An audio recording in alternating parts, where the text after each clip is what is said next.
Halo, Assalamualaikum warahmatullahi wabarakatuh. Salam sejahtera untuk kita semua. Senang bisa berjumpa dengan kawan-kawan semua dimanapun Anda berada. Kali ini saya akan membahas tentang salah satu materi yang di kelas manajemen operasi dan inovasi di program Sarjana Manajemen Fakultas Ekonomika dan Bisnis FEB UGM. Minggu ini kita akan membahas tentang topik manajemen persediaan atau keputusan persediaan. Tapi bagi rekan-rekan, adik-adik mahasiswa yang mungkin berada di luar program FEB UGM dan merasa materi ini relevan untuk Anda simak, dipersilakan.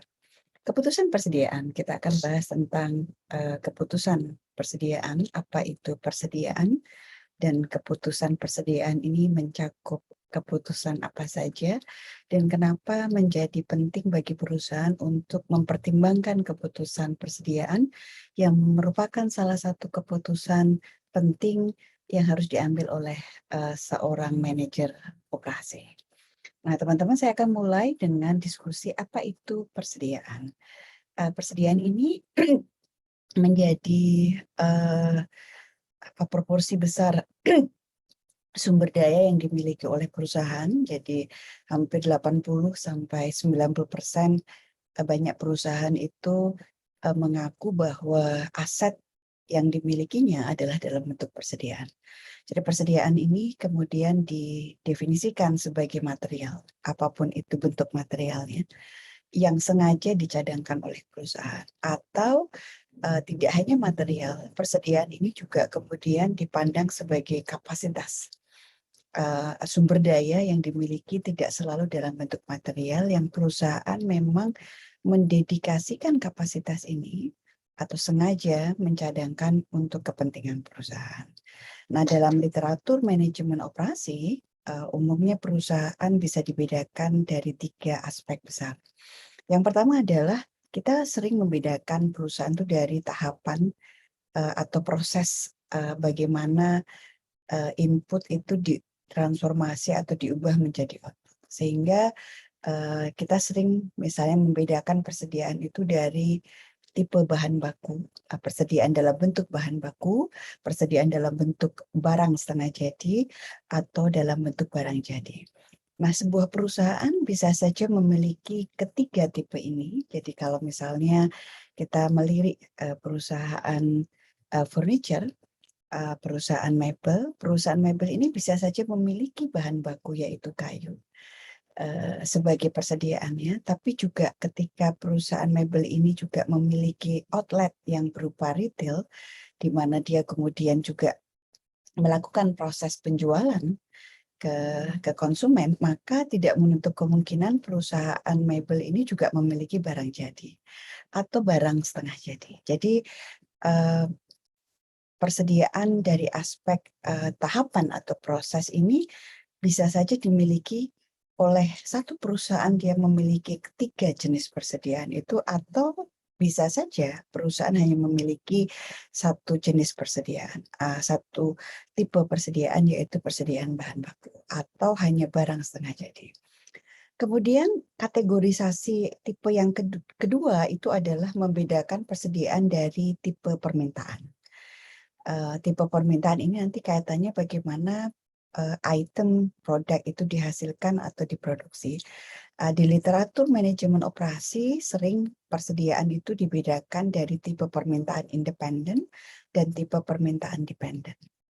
Saya ambil contoh, misalnya ada perusahaan retail yang dia kemudian menjual semua peralatan perkakas rumah tangga, misalnya kulkas, kemudian alat masak yang lain, cuci pakaian gitu, mesin cuci pakaian, kipas angin dan sebagainya. Maka permintaan terkait dengan kipas angin itu tidak dipengaruhi oleh permintaan terkait dengan produk yang lain, mesin cuci misalnya. Sehingga permintaan kipas angin ketika perusahaan retail ini mencatat terkait dengan permintaan konsumen terhadap kebutuhan kipas angin, ini tidak dipengaruhi oleh permintaan terkait dengan mesin cuci. Maka ini menjadi independen. Jadi independent demand atau permintaan tipe independen itu ketika permintaan sebuah produk itu tidak mempengaruhi atau tidak dipengaruhi oleh permintaan produk lain. Hal ini berbeda misalnya ketika ada sebuah perusahaan yang memproduksi mesin cuci, di mana mesin cuci ini kemudian memiliki beragam komponen. Ada komponen mesin di atas, kemudian ada komponen casingnya, dan ada komponen kacanya misalnya, maka permintaan terhadap masing-masing komponen yang akan membentuk yang akan membentuk produk akhir mesin cuci, ini akan ditentukan oleh permintaan produk akhir yang bernama mesin cuci. Ini juga berlaku misalnya dalam perusahaan makanan, seperti halnya perusahaan burger atau pizza. Jadi permintaan produk final pizza gitu ya, itu akan mempengaruhi permintaan terhadap persediaan komponen-komponen yang digunakan untuk menghasilkan pizza. Pizza ini kan bahan bakunya misalnya tepung terigu, kemudian telur, mentega, susu misalnya ya, atau komponen yang lain. Sehingga ketika perusahaan pizza ini memperkirakan kebutuhan masing-masing komponen, berapa kilogram tepung terigu yang harus disediakan, berapa banyak telur yang harus kemudian disediakan, ini dipengaruhi oleh produk akhir yang bernama pizza. Itu yang kemudian disebut dengan permintaan tipe dependen. Permintaan sebuah produk mempengaruhi atau ditentukan oleh permintaan produk lain. Nanti diskusi kita membedakan keputusan persediaan ini akan dipengaruhi utamanya terkait dengan tipe permintaan dependen dan independen demand. Nah, hal yang lain yang kemudian sering membedakan antara jenis persediaan satu dengan persediaan yang lain itu dikategorisasikan dari nilai persediaan, apakah nilainya itu sangat bernilai, jadi misalnya perusahaan menyimpan mutiara atau kemudian berlian ya, yang ini nilainya tentu sangat tinggi tetapi volumenya sangat rendah. Bisa kemudian volumenya tidak besar tetapi nilainya besar dibandingkan kemudian ada perusahaan yang dia harus menyimpan bahan-bahan seperti pasir, kemudian batu bara, semen gitu, yang mungkin volumenya besar, tapi kalau ditilik dari aspek nilai mungkin tidak terlalu besar dibandingkan kalau perusahaan ini memiliki sekian kilo berlian. Nah, ya. Ini kan kemudian penting bagi perusahaan memberikan klasifikasi terkait dengan persediaan yang dia miliki. Nah, selanjutnya teman-teman, kenapa perusahaan mempertimbangkan memiliki persediaan? Tadi di awal saya sampaikan bahwa mayoritas aset perusahaan itu dalam bentuk persediaan. 80% dan ini umumnya di Indonesia, sebagian besar perusahaan, terutama manufaktur itu menggunakan keputusan terkait dengan persediaan ini karena alasan ketika perusahaan memiliki persediaan memudahkan kepastian dari aspek proses produksi, atau dengan kata lain dengan memiliki persediaan ini mampu untuk menjamin kelancaran proses produksi atau menyangga kelangsungan proses produksi dan pemberian layanan kepada konsumen. Nah, yang lain adalah kenapa perusahaan memiliki persediaan? Karena mereka memandang bahwa ketika perusahaan memiliki persediaan, umumnya persediaan itu dibeli dalam jumlah besar, ya, dan banyak supplier atau pemasok itu menerapkan kebijakan quantity diskon atau diskon yang diberikan ketika pembeli itu membeli dalam jumlah besar, gitu ya. Sehingga kemudian dengan adanya kebijakan diskon ini, ketika itu dimanfaatkan, ada keyakinan bahwa diskon ini lebih menguntungkan, pembelian dalam jumlah besar itu akan lebih menguntungkan karena kemudian biaya per unitnya menjadi lebih rendah. Ya, kita bisa diskusikan ini di kesempatan yang lain, apakah selalu diskon ini menguntungkan. Atau dari aspek perusahaan retail, ketika perusahaan memiliki persediaan, ini sebenarnya memberikan pilihan kepada konsumen ketika dia datang ke sebuah toko dan ada beberapa item produk itu masih relatif banyak, maka konsumen mendapatkan kesempatan untuk memilih dan memilah dan memilih. Dibandingkan ketika Anda misalnya ke satu perusahaan kemudian hanya mendapatkan satu produk yang tersisa. Tentu kecenderungannya adalah kita tidak ingin membeli produk tersebut karena kita merasa bahwa ini adalah produk produk sisa ya, sehingga kecuali memang kita dalam keadaan yang sangat membutuhkan produk tersebut sehingga kita tidak memiliki pilihan yang lain. Nah, di sisi yang lain, persediaan ini juga memberikan perlindungan dari adanya kenaikan inflasi di kemudian hari. Jadi mungkin kalau sekarang ini adalah bulan November, di mana kemudian banyak produk-produk yang dijual dalam harga tertentu di harga bulan November, mungkin semakin menjelang awal tahun atau memasuki akhir tahun, di mana ada liburan akhir tahun, ada liburan Natal misalnya, tidak menutup kemungkinan akan terjadi inflasi. Nah, sehingga dengan memiliki persediaan sekarang, perusahaan bisa mendapatkan keuntungan atau mendapatkan perlindungan dari adanya kenaikan harga di kemudian hari, atau bisa mengendalikan inflasi ya. Nah, ini yang kemudian menjadi alasan mengapa perusahaan memutuskan untuk memiliki persediaan.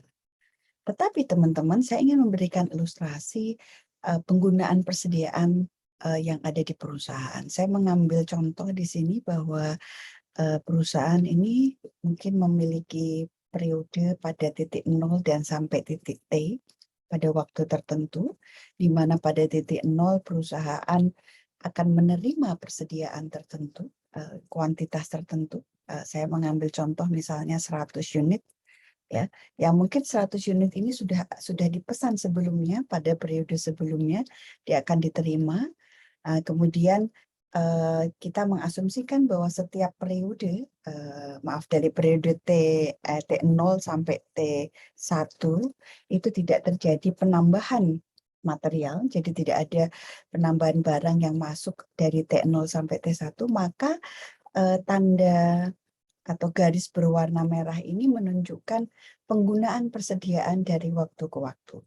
Sehingga karena dia pertamanya adalah 100, kemudian digunakan sampai T1.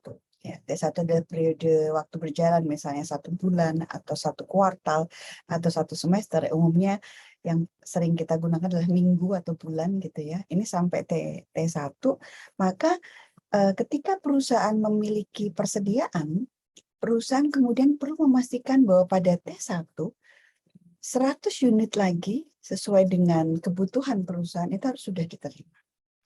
Berarti perusahaan harus melakukan aktivitas terkait dengan pengadaan persediaan ini, mungkin dengan melakukan aktivitas pemesanan kembali gitu ya, sehingga pada saat T1 100 unit ini sudah diterima kembali. Dan ini umumnya siklus ini akan berlangsung sepanjang waktu, sehingga kita bisa menganalogikan atau memberikan asumsi bahwa rata-rata penggunaan persediaan itu sejatinya adalah Q dibagi 2 dalam durasi 1 tahun atau dalam durasi waktu tertentu. Nah, dalam situasi ini, ketika kita memastikan bahwa pada T0, T1, T2, dan T3 akan ada sejumlah persediaan yang hadir atau yang datang, tentu ada aktivitas yang tadi saya sampaikan, aktivitas pemesanan yang harus dilakukan. Ya, dan di sini tentu ada aktivitas penggunaan persediaan. Atau kalau dia tidak digunakan berarti ada aktivitas penyimpanan persediaan. Dan ini tentu bukan sesuatu yang kemudian gratis karena perusahaan kemudian perlu menyediakan tempat untuk pengelolaan persediaan ini. Nah, penggunaan persediaan ini berkonsekuensi pada sejumlah biaya yang muncul akibat aktivitas adanya persediaan di perusahaan. Ketika perusahaan bisa menghadirkan 100 unit pada saat T0 dan dia memastikan penggunaannya sampai T1, ini kan fungsi persediaan untuk menyangga kelangsungan proses produksi. Dan kemudian dia memastikan kembali pada saat T1 ada lagi 100 unit yang harusnya dipesan sebelumnya. Berarti ini kan proses yang kemudian menimbulkan serangkaian aktivitas tertentu dan ini menimbulkan biaya. Ini berkonsekuensi pada biaya. Karenanya, teman-teman, kita akan mendiskusikan apa sih komponen biaya persediaannya. Jadi, biaya item atau biaya material. Ini adalah biaya pengadaan harga atau biaya ketika kita membeli material.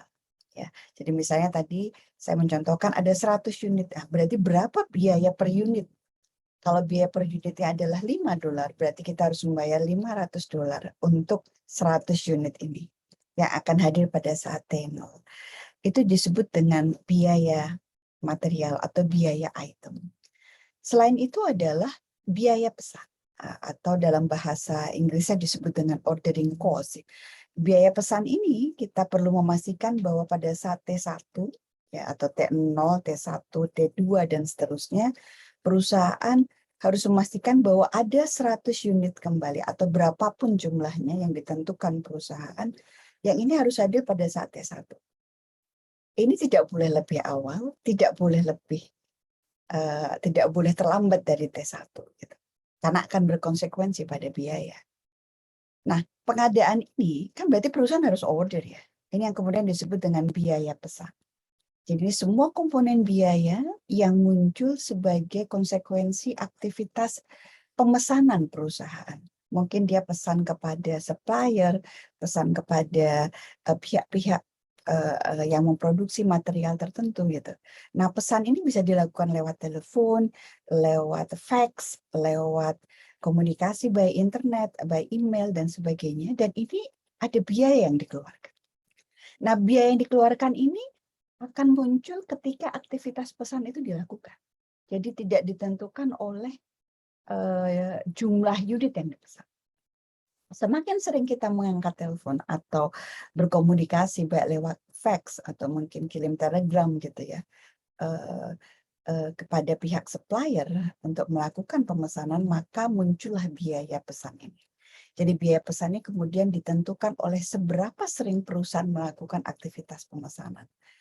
Nah, selanjutnya adalah setelah dipesan, barang kan dikirim, ya.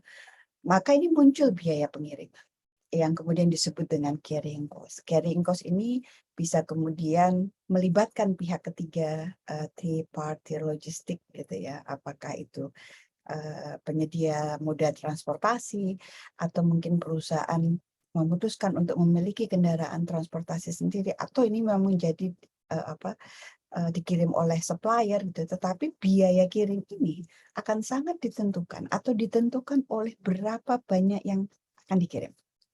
Meskipun dalam banyak situasi pengiriman itu ada yang berdasarkan batch ya, jadi per sekian kilogram, per sekian truk misalnya per sekian kilo gitu ya, itu kemudian menentukan besaran biaya kirim. Tetapi secara prinsip besaran biaya kirim itu akan dipengaruhi oleh banyaknya atau kuantitas yang dikirim. Jadi semakin banyak kita mengirim gitu ya, maka biayanya akan semakin banyak. Ini kemudian disebut dengan carrying cost atau biaya kirim. Dan prinsip dari biaya kirim ini sama dengan biaya simpan, karena setelah perusahaan pemasok melakukan pengiriman barang ini akan diterima oleh perusahaan dan perusahaan harus melakukan proses penyimpanan, mungkin di gudang tertentu atau di tempat penyimpanan spesifik, sehingga perusahaan harus menyediakan tempat,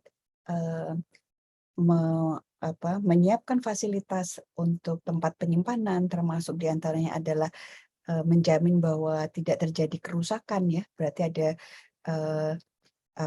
utilitas yang kemudian harus dikeluarkan, mungkin ada biaya keamanan di sana, yang kemudian muncul sebagai konsekuensi aktivitas perusahaan yang dilakukan oleh kegiatan penyimpanan ini nih.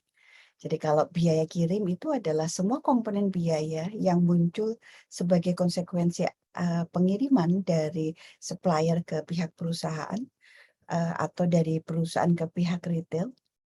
Ini adalah biaya kirim.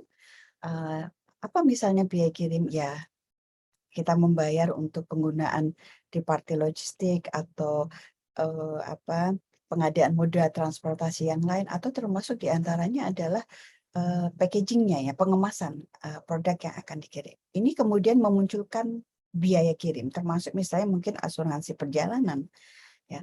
Nah, biaya simpan ini adalah semua komponen biaya yang muncul sebagai konsekuensi kegiatan penyimpanan. Sama dengan biaya kirim, maka besaran biaya simpan ini akan dipengaruhi oleh berapa banyak persediaan yang akan disimpan. Ya.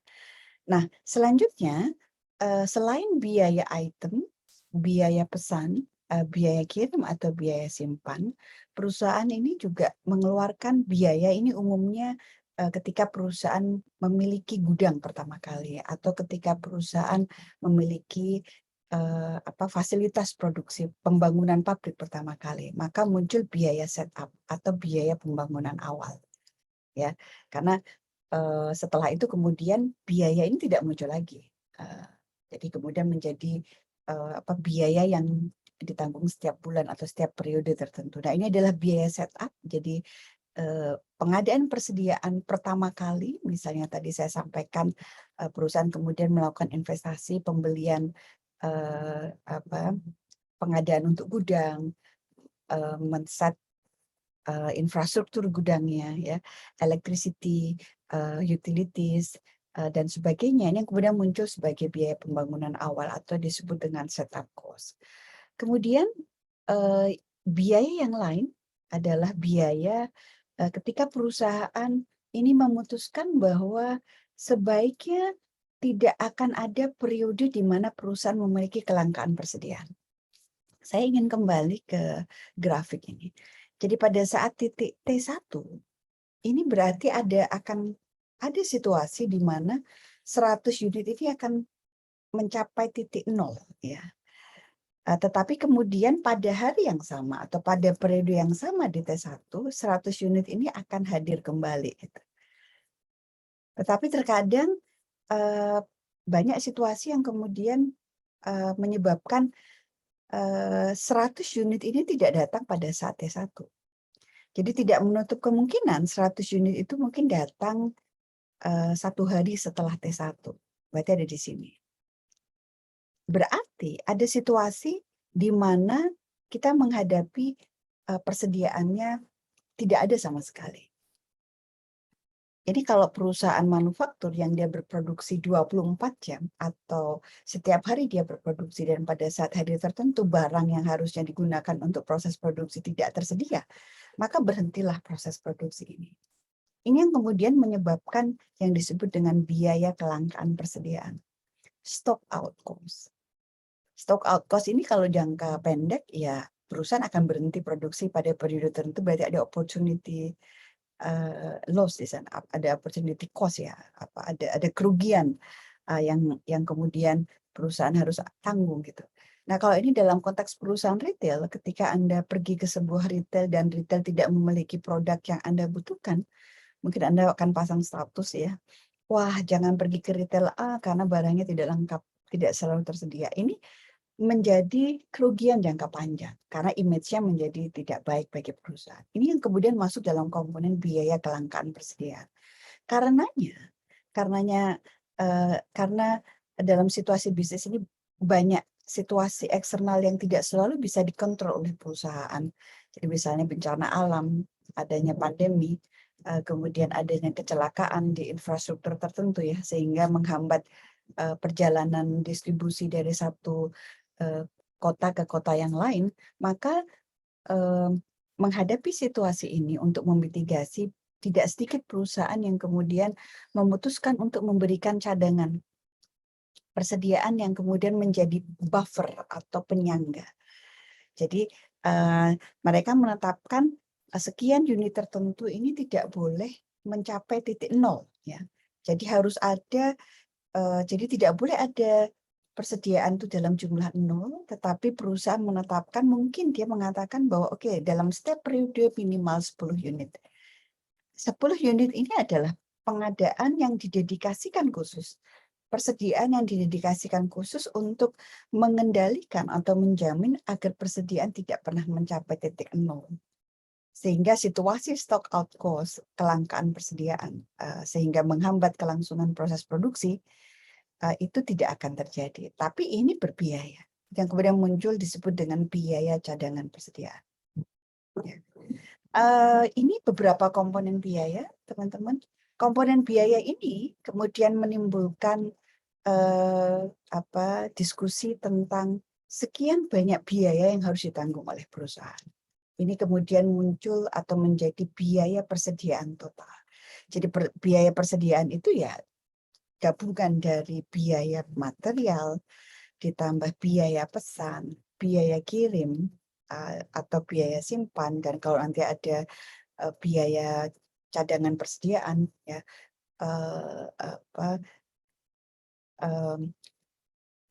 buffer stock gitu ya. Maka ini harus dimunculkan. Ini menjadi komponen yang membentuk biaya persediaan secara keseluruhan atau biaya persediaan secara total. Nah, dengan demikian pengadaan persediaan itu tidak gratis. Maka diskusinya adalah apakah perusahaan memutuskan untuk memiliki persediaan. Ya, karena persediaan itu perusahaan harus mengeluarkan biaya. Gitu. Dan ini tidak selalu kemudian berimbas positif pada pengadaan atau pada pendapatan. Gitu. Karena kalau teman-teman mungkin ingat ya, ada beberapa perusahaan di negara-negara tertentu, salah satunya adalah perusahaan Toyota di Jepang, mereka justru mengatakan bahwa pengadaan persediaan, apapun itu yang ada di perusahaan, baik material, kapasitas yang menganggur, sumber daya manusia yang tidak melakukan pekerjaan apapun, bahkan waktu yang menunggu, itu adalah persediaan yang sebenarnya merupakan kerugian bagi perusahaan karena tidak dioptimalkan untuk proses produksi. Dan ini kita diskusikan barusan, itu yang kemudian dikeluarkan oleh perusahaan dalam bentuk beragam biaya persediaan. Karenanya ada perusahaan yang kemudian memutuskan untuk tidak memiliki persediaan. Kemudian mengeliminasi persediaan atau mengurangi tingkat persediaan atau cenderung menargetkan adanya persediaan nol ya, atau zero inventory. Ini menjadi pertimbangan tersendiri. Nah, maka ketika kita mendiskusikan keputusan penting persediaan, karena tadi persediaan itu pengadaannya nggak gratis ya, ada banyak ragam biaya, maka ini menjadi penting untuk didiskusikan dan untuk diputuskan. Ya, sehingga ketika bicara keputusan persediaan, apa sih yang kemudian harus dipertimbangkan? Keputusan utama itu terkait dengan menentukan berapa banyak yang harus dipesan atau berapa banyak yang harus diproduksi. Ini sama. Jadi kalau itu bicaranya adalah perencanaan untuk produksi, berarti berapa uh, apa uh, berapa berapa produk yang harus dihasilkan atau berapa banyak item yang kemudian harus dipesan. Jadi keputusan pertama itu mendiskusikan tentang how much atau how many. Ya, berapa banyak. Kemudian keputusan kedua itu menentukan kapan harus dipesan atau kapan harus diproduksi. Saya mengambil contoh, saya kembali ke ilustrasi yang ini. Jadi menentukan 100 unit itu menentukan how much. How much to order. Kalau ini bicaranya dengan vendor, berarti berapa banyak yang harus diorder dari pemasok atau berapa banyak yang harus diproduksi di internal perusahaan sehingga unit yang lain bisa menggunakan 100 unit ini. Apakah 100 ini optimal? Gitu. Karena 100 ini akan menentukan penggunaannya selama periode T0 sampai T1. Nah, kemudian sampai T1, kapan perusahaan harus pesan? Gitu. Kalau pada saat T1, dia harus mendapatkan 100 unit. Padahal ketika pesan, mungkin ada waktu ya, waktu perusahaan manufaktur untuk memproduksi, atau kalau tidak memproduksi berarti mereka harus mengemas dan akhirnya mengirim, yang kemudian disebut dengan lead time gitu. Ini yang kemudian perlu didiskusikan. Jadi ketidaktepatan perusahaan dalam menentukan berapa banyak yang harus dipesan atau diproduksi dan kapan ini memesan dan memproduksi akan mempengaruhi total inventory cost atau biaya persediaan secara keseluruhan. Jadi ini menjadi sangat krusial. Nah, ada pertanyaan tambahan terkait dengan keputusan persediaan ini. Ini terjadi ketika perusahaan memiliki kompleksitas produk atau produk yang memiliki beragam komponen. Tadi saya contohkan misalnya produksi pizza. Ya, pizza ini kan terdiri dari sekian ragam subkomponen ya. Atau misalnya ketika kita saya pernah mengunjungi sebuah perusahaan susu di daerah Yogyakarta. Dia mengatakan bahwa produksi susu kami ini memiliki 300 komponen yang berbeda. 300 ya. Nah, ini kemudian perlu ada diskusi jenis persediaan apa yang akan disimpan atau jenis persediaan apa yang akan diproduksi atau dipesan. Termasuk terkait di sini adalah tempat penyimpanannya ada di mana. Jadi ketika membicarakan persediaan dan karakteristik produknya itu adalah karakteristik produk yang kompleks, ya ini umumnya berlaku pada tipe persediaan dengan permintaan dependen. Jadi produknya adalah produk yang kompleks, ya. Maka ada pertanyaan tambahan yang perlu didiskusikan atau perlu kemudian diputuskan selain hanya dua utama tadi. Jadi, tapi secara keseluruhan keputusan persediaan itu bicara tentang berapa banyak yang harus diproduksi, yang dipesan, kemudian kapan harus dipesan dan harus diproduksi. Ini akan menentukan biaya persediaan secara keseluruhan. Jadi keputusan persediaan adalah keputusan yang sangat strategis. Secara detail nanti kita akan diskusikan di kelas. Demikian pemaparan dari saya. Terima kasih. Semoga bermanfaat rekan-rekan mahasiswa FEB UGM. Assalamualaikum warahmatullahi wabarakatuh.